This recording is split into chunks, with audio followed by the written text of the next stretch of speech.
Hi folks.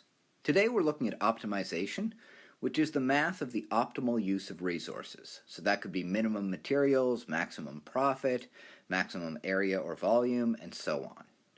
We're already really good at finding max and min values. So if I draw a curve like this, finding the max is no big deal. We look for where we'd have a slope of 0, or critical values of the first derivative, and so on.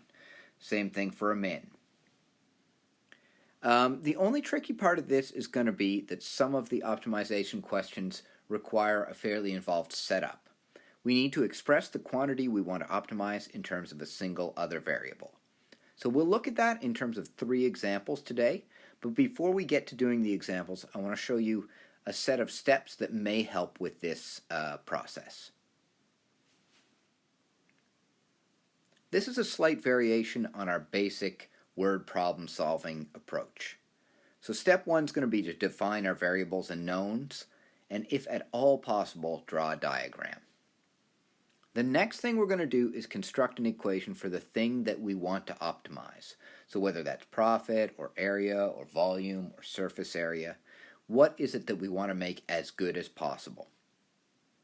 And then we take a step back and say, all right, are there any problems in my equation? Do I have too many variables? If that's the case, then we're on to step 3. If your equation has multiple variables, re-express it in terms of a single variable and state the restrictions on that variable if necessary. At that point, we should have a nice equation that we can differentiate. We can find the critical values, that's step 4. And once we find the critical values, we want to test to make sure we actually have a max or min. So one way that you can do that is a sign table for the first derivative. Another way would be to use a concavity to find a max or min. If the domain happens to be restricted, you might need to check the endpoints too. For this first day of optimization, we're going to look at 3 examples, 2 in 2 dimensions and then 1 in 3 dimensions. For our first question, we're looking at a builder that has enough material for 128 linear feet of concrete footing to make the base or foundation of a rectangular house. And we want to know what's the maximum square footage of the house. So first of all, the fact that it says maximum tells us that this is an optimization question. We want to optimize, and the thing we want to optimize is area. Now the most fun way to answer this question is just to grab some Lego and try it out. So I came up with this way of doing it. It's 40 by 24 all the way around the outside. That would make a square footage of 960 square feet. But I'm not sure if that's the best that it can possibly be. So instead, we could look at this mathematically. Step 1 is draw and define variables. So here is what the house looks like, or some rough drawing. It's got side lengths of x. And then the other length, I don't know, we could just call it y. You could also call these L and W. Or if you wanted to, you could call this second length something in relation to x, but we'll get there. So by the diagram, these variables are defined. Next thing we're supposed to do is make an equation for the quantity that we want to optimize. And this is where the problems start to crop up. Often people see this 128 and they just want to jump in there and use it. But the thing we want to optimize is area. So let's start real simple. Area in a rectangle is length times width. Area in our rectangle is x times y. We could differentiate this and look for a max or min, but there's a problem. There are too many letters, too many variables. But we have done a good job of step 2. We've made an equation for the quantity that we want to optimize. Okay. Here comes step 3. We're going to try and fix that issue. So step 3 says, use info from the question to re-express in terms of a single variable. So here we've got 2 variables. We'd like to get it down to just 1. And they told us something in the question. They told us there was 128 linear feet to play with. In other words, they told us the perimeter of this rectangle. And in a rectangle, the perimeter is just 2 times the length plus 2 times the width. So for us, we could call our length y. We could call our width x. And we also know that the total perimeter is 128. That is not what we want to optimize. That's just going to help us sub in over here. Once I have this set up, I can re-express y in terms of x. So I'm going to try and get y on its own. So I'll have 128. I'll move this 2x over. Minus 2x equals 2y. I can divide everything by 2, where y is 64 minus x. And these tend to be long questions. They'll have a bunch of parts to them. But this part was not difficult. Once we have this, I can replace this y over here with 64 minus x. So my new equation for the area is going to be x from right here times 64 minus x. Let me clean that up a little bit. So this would be 64x minus x squared, re-expressed in terms of a single variable. The next step, differentiate and find critical values. So a prime will be 64 minus 2x, or I could factor out a 2, that's 32 minus x. You could either set it to equal 0 or just by inspection realize that the critical value here is 32. That means that it's possible that a max or a min occurs when x is 32. But we don't know yet which one that is. We don't know for sure that it's going to be a maximum. So that leads us to the last step before we can write the answer. We test for a max or a min. So if I were to label these steps, there's draw, there's make the equation. Over here, use some information. Over here, differentiate, find critical values. Over here, test for a max or min. And you have two ways to do that. You can do it on the number line of the first derivative, just like we did in section 5.1.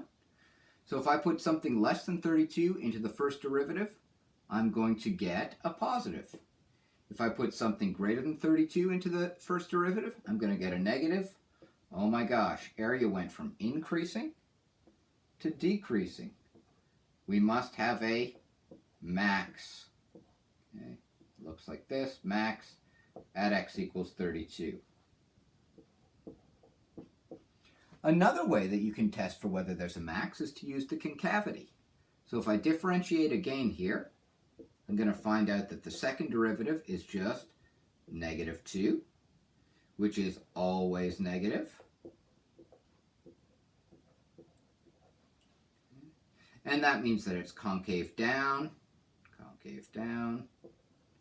which means we have a max. And that's great. That's what we hoped to find was a max. But this step is important to make sure it really is a maximum. I guess the last piece of the puzzle is to actually answer the question. So at this point we know that x is 32. We know that y is 64 minus x. So now we know that y is 64 minus 32.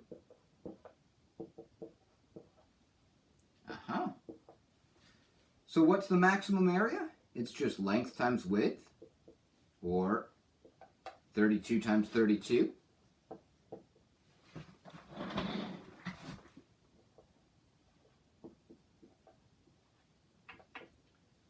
Which is 1,024 square feet. All right, another way that you could have figured out that the area is 1,024 square feet is just to plug it in here. Here's an expression for area entirely in terms of x. Now, are you surprised that the best dimensions turned out to be a square? Probably not for maximizing area. We can look at it on Lego. Ah, there it is. In Lego, this really is a bigger square footage that we've got, or greater area, to 1,024 when we make it into a square with those dimensions. So just to recap, those steps were draw and define variables, make an equation for the thing you want to optimize, solve the problem of having too many variables, differentiate and find critical values, and finally test for whether you have a max or a min. Here's our next problem in 2 dimensions. Jenny runs a dog kennel, and as people in math questions are so often wont to do, she wants to make a fence. She wants to create 4 adjacent dog runs, and they're going to be against the side of her house. So she doesn't need any fencing here, but she does need it here, here, here, here, here, and across down here. We want to know what dimensions will maximize the total enclosed area. So our steps. Here they are. Draw and define variables. Well, the drawing's already done for us. I would call this side here x. Anything that's repeated is probably worth calling x. Okay. Now notice for the total enclosed area, which would be all of this, and this, and this, and this, doesn't matter where these partitions are. All that matters is how big this is and how big this is. So if this is x, maybe I'll call this y. There we go. Draw, define variables. Step 2, make an equation for the thing that we want to optimize. We want to maximize area. So area, very simply, is length times width. For us, the total area is x times y. Now the problem is we've got too many variables. We've got an x and a y. So now we're ready for step 3. Let's try and fix that problem by using something from the question. I'm going to go off to my kind of scrap board over here and try and re-express x in terms of y. So in total I have 1, 2, 3, 4, 5 x's and 1 y. That's all of the fencing. And it all adds up to 200 feet of fencing. In other words, y is just 200 minus what I use up on the x's, 200 minus 5x. I'll write that over here, 200 minus 5x. That lets me sub back in. So now I'm going to, this was all my step 3 stuff. I'm going to sub it in, 200 minus 5x. Clean it up a little bit. There's an expression for area just in terms of x. Okay, let's see what's next on the steps. Re-express in terms of one variable. Differentiate. Oh yeah, we've got a nice equation for area. We could even step back and admire it for a second. Okay, so differentiate and find critical values. Here's step 4. A prime is going to be 200 minus 10x. Okay. I could factor that if I want. It might help me find my critical value by inspection. So what's going to zero this out? 20. And again, I think that's probably the ideal value for x. But right now, I don't know whether it creates a max or a min. So we do have to test for a max or min. Maybe I'll do that up here. Test for max, min. So for us, we're looking at A prime and A, and what's going on around 20. If I take a look at A prime here and I put in, I don't know, like 1, I'm going to get a positive number. If I put in something bigger than 20, like 21, A prime will be negative. Aha, it goes from increasing to decreasing. Like we expected and like we hoped, there's a max at x equals 20. How else could you test for that max? You could use the second derivative. So, or a double prime would work out to be negative 10, which is negative always, which means that we're concave down always, which means that we'd have a max. Let's actually answer the question now. What dimensions will maximize the total enclosed area? Dimensions.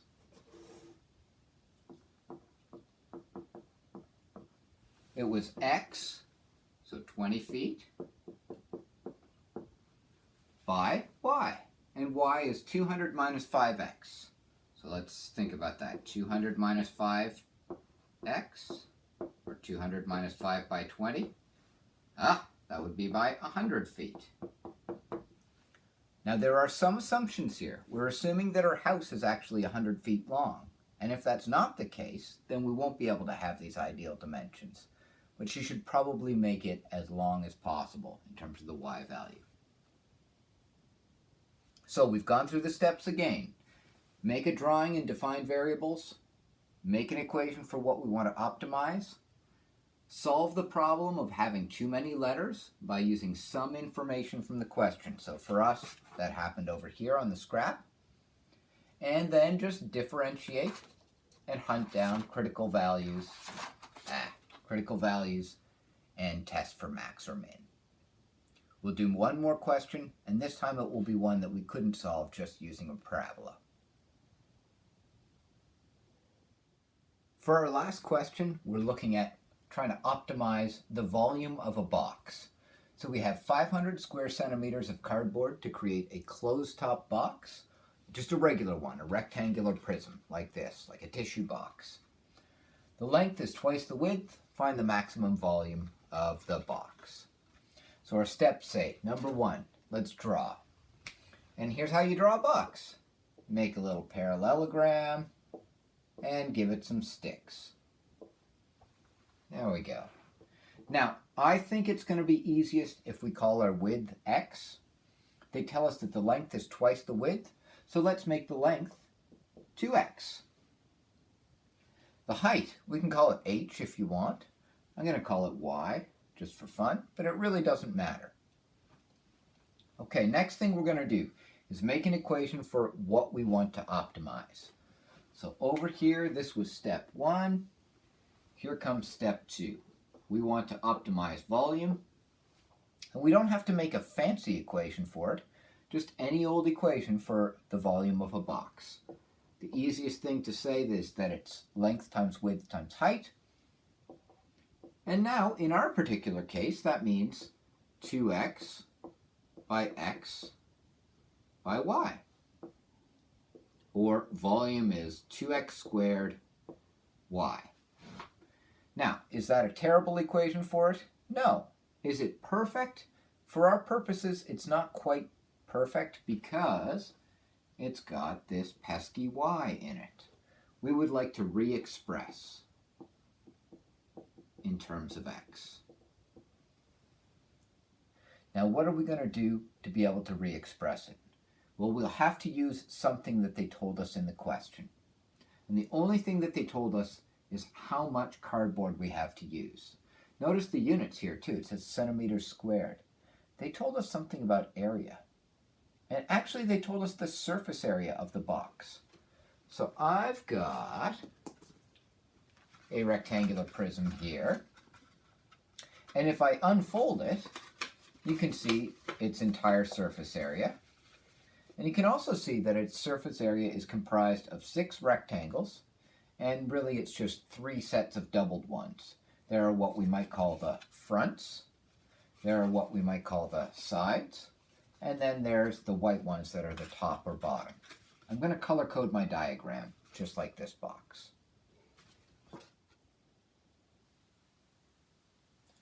Now that I've decoded what my box is actually made up of, a bunch of component rectangles, I can use surface area to re-express x in terms of y. And I don't really need to memorize a formula for surface area, I'll just think about it. Surface area is made up of 2 of these front type rectangles. Okay, fronts. Plus 2 of these side type rectangles. Side. Plus 2 of these top or bottom ones. What would be in white here?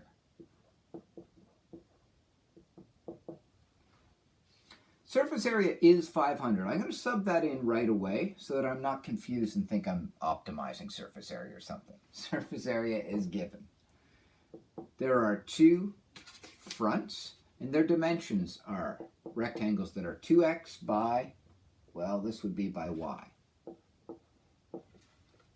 There are two sides, which would be x by y rectangles. And then there are two tops, which are 2x by x rectangles.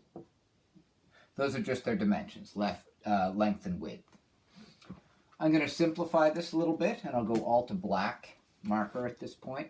500 equals 4xy plus 2xy plus 4x squared, or 500 equals 6xy plus 4x squared. All I want to do is isolate y so that I can sub it in. So here we go. Minus 4x squared equals 6xy. I can divide by 6x.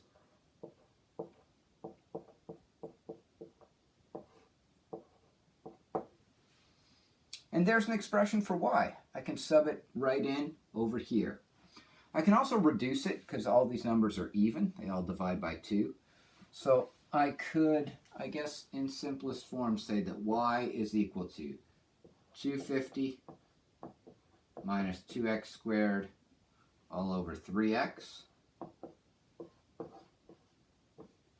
Though if you wanted to leave it in this form, that would be totally fine.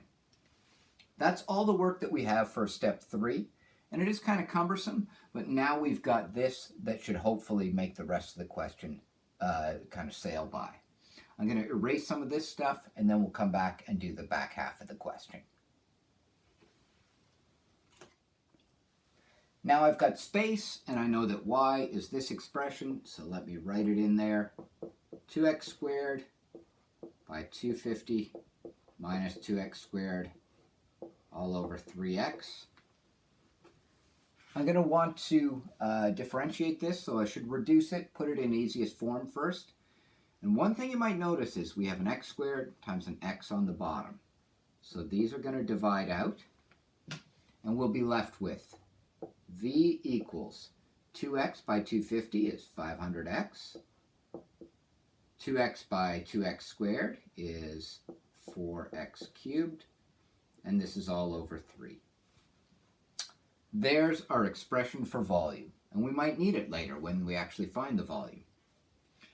Step 3, all done.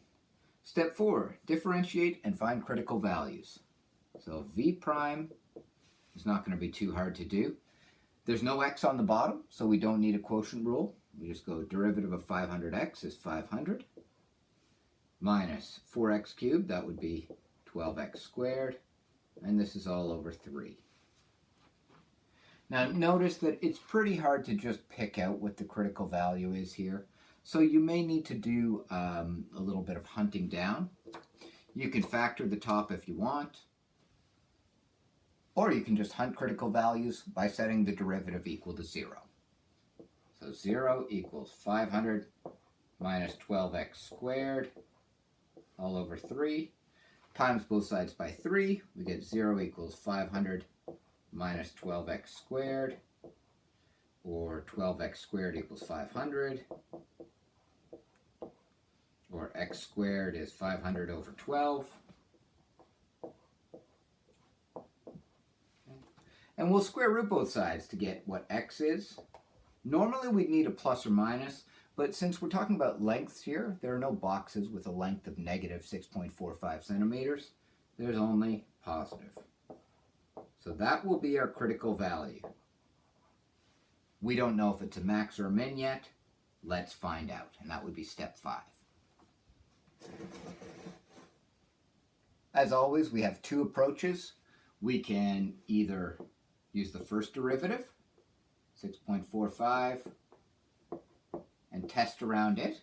So if I put in, say, 1 into this, I get 500 minus 12, that's positive. If I put in a big X, I'll get negative. V goes from increasing to decreasing. Oh, just like we expected, we get a max in volume at x equals 6.45. Or we can do a second derivative. So if I differentiate this over here, 500 turns into 0. This will be negative 24x over 3. And if I put 6.45 into that, v prime will be, or v double prime rather, will be negative, which means concave down, which means a max. Yay! The last piece of the puzzle is to actually answer the question. So let's pull it back here. What is the question? Is the question find the dimensions, or is it find the volume? Find the volume. You could go back and find all the dimensions based on what it is that you know about y and x, or you can just use the volume formula.